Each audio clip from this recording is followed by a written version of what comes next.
Hello friends, welcome to my YouTube channel study for now. अगर आप इस channel पर नए हैं तो इस चैनल को सब्सक्राइब कीजिए, लाइक कीजिए और शेयर कीजिए। फ्रेंड्स, आज हम लोग जानेंगे दो टर्म्स के बारे में, जिसे एडीआर जिसे अमेरिकन डिपॉजिटरी रिसिप्ट और एक जीडीआर ग्लोबल डिपॉजिटरी रिसिप्ट कहा जाता है। फ्रेंड्स, इस टॉपिक को आसान बनाने के लिए मैंने क्लास में एक डायग्राम शो किया है। अगर लास्ट तक आप बने रहिएगा और उससे डायग्राम से आपका सारा जो भी डाउट होगा वो सब क्लियर हो जाएगा। आइए जानते हैं अमेरिकन डिपॉजिटरी रिसिप्ट, जिसे शॉर्ट फॉर्म एडीआर कहते हैं। ADR allows US investors to invest in non US companies and give non US companies easier access to the US capital market. ADR allow करता है कि यूएस इन्वेस्टर को invest करने के लिए नॉन यूएस कंपनीज, जो यूएस कंपनीज नहीं है, and non US access to US capital market, और जो यूएस कंपनीज नहीं है उसे यूएस कैपिटल मार्केट में इन्वेस्ट करने का एक ऑप्शन देती है। First SDR was created in 1927. It is a negotiable certificate. It is always registered in SEC, जिसे सिक्योरिटी एंड एक्सचेंज कमीशन कहते हैं। सिक्योरिटी एंड एक्सचेंज कमीशन का मतलब जैसे इंडिया में से रेगुलेटरी बॉडी है सिक्योरिटीज और एक्सचेंज के, सेबी है, उसी तरह से अमेरिका में सिक्योरिटीज एंड एक्सचेंज कमीशन इसको रेगुलेट करती है।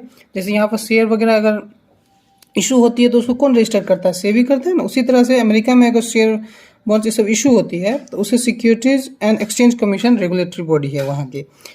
नेक्स्ट है GDR, global depository receipt. It is a negotiable instrument issued by depository bank in international market, typically in Europe. ये एक नेगोशिएबल इंस्ट्रूमेंट है जो कि डिपॉजिटरी बैंक इशू करती है इंटरनेशनल मार्केट में, टिपिकली इन यूरोप। ये मेनली यूरोप वगैरह में, यूरोप में कह सकते हैं। अमेरिका के अलावा जो भी कंपनी इशू करती है ना वहाँ, तो उसे जैसे यूरोप हो गया, आपको मलेशिया हो गया, है ना, फ्रैंकफर्ट हो गया, ये जो स्टॉक वगैरह से यहाँ से इशू होती है उसे हम लोग ग्लोबल डिपॉजिटरी रिसिप्ट करते हैं। फ्रेंड्स, इसको शॉर्ट में जानने के लिए हम एक एग्जांपल लेता हूँ। जैसे कि मान लीजिए कोई एक इंडियन कंपनी है, अगर वो शेयर अपना इशू करना चाहती है, वो कैपिटल इशू शेयर इशू करना चाहती है, तो अगर वो इंडिया में करती है तो उसको सेबी से रजिस्टर्ड कराना होगा। वो सेबी से कोई भी कंपनी शेयर इशू कराना चाहती है तो उसे सेबी में रजिस्ट्रेशन होगा। अगर वो इंडिया में इशू करती है कोई इंडियन कंपनी, तो या तो अगर वो फर्स्ट टाइम करती है तो उसको आईपीओ कहते हैं। फर्स्ट टाइम कोई कंपनी शेयर इशू करती है तो उसे आईपीओ कहते हैं, इनिशियल पब्लिक ऑफरिंग। अगर वो एक के बाद मान लीजिए फर्स्ट टाइम कर लिया और दूसरा तीसरा बार करती है तो उसको फॉलो ऑन पब्लिक ऑफरिंग कहते हैं, फॉलोड पब्लिक ऑफरिंग। ठीक है, तो ये हो गया अगर वो इंडिया में, इंडियन कंपनी को इंडियन कॉन्टेक्स्ट में, इंडियन मार्केट में कोई शेयर इशू करती है तो उसे हम लोग ये कहते हैं, या फर्स्ट टाइम करेगी तो आईपीओ, सेकेंड टाइम एफपीओ।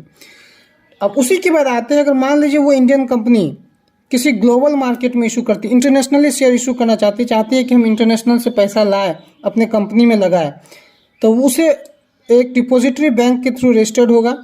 उस डिपॉजिटरी बैंक के थ्रू उसे शेयर लेना होगा ग्लोबल मार्केट में। ग्लोबल मार्केट में इसको एक्सेप्ट अमेरिका के अलावा अगर और कहीं से भी इन्वेस्टर्स को लाती है, वहाँ से पैसा लेती है, तो जिसको जीडीआर कहते हैं, ग्लोबल डिपॉजिटरी रिसिप्ट, अमेरिका के अलावा। ठीक उसी तरह से कोई इंडियन कंपनी अगर वो अमेरिका से पैसा लाती है, वहाँ से अमेरिका में इन्वेस्ट करती है कि हाँ हमको वहाँ शेयर इशू करती है कि हाँ हमको वहाँ से ही पैसा आएगा, तो उसे हम लोग कहते हैं अमेरिकन डिपॉजिटरी रिसिप्ट।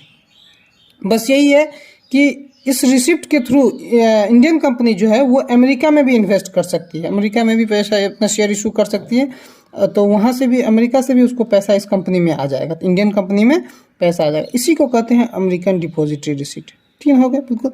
कोई भी एक इंडियन कंपनी है जो सेबी से रजिस्टर्ड है, अगर उसको शेयर इशू करना है तो अगर इंडिया में इशू करती है तो दो हो जाएगा, एक आईपीओ, दूसरा एफपीओ, इनिशियल पब्लिक और फॉलो ऑन पब्लिक ऑफरिंग। अगर वो ग्लोबल मार्केट जाती है, एक्सेप्ट यूएसए, एक्सेप्ट अमेरिका के अलावा कहीं से भी वो पैसा उठाती है शेयर के थ्रू, तो उसे हम लोग जीडीआर कहते हैं, ग्लोबल डिपॉजिटरी रिसिप्ट। जैसे कि एक्सेप्ट यूरोप में, मेनली यूरोप के है, यूरोपियन कंट्रीज के लिए फ्रांस हुआ है, फ्रांस, लंदन, इंग्लैंड, ये सब के लिए, तो वहाँ से लेती है, चाहे मलेशिया से भी लेती है तो उसे जीडीआर कहते हैं, ग्लोबल डिपॉजिटरी रिसिप्ट। और उसके अलावा अगर वो अमेरिका से लेती है तो उसे एडीआर कहते हैं, American depository receipt. Thank you friends. अगर इस टॉपिक में अच्छा लगा और भी आप चाहते हैं कि मैं इस तरह से रिलेटेड वीडियो बनाऊँ तो आप उसे कॉमेंट में कीजिए और मेरे चैनल को सब्सक्राइब और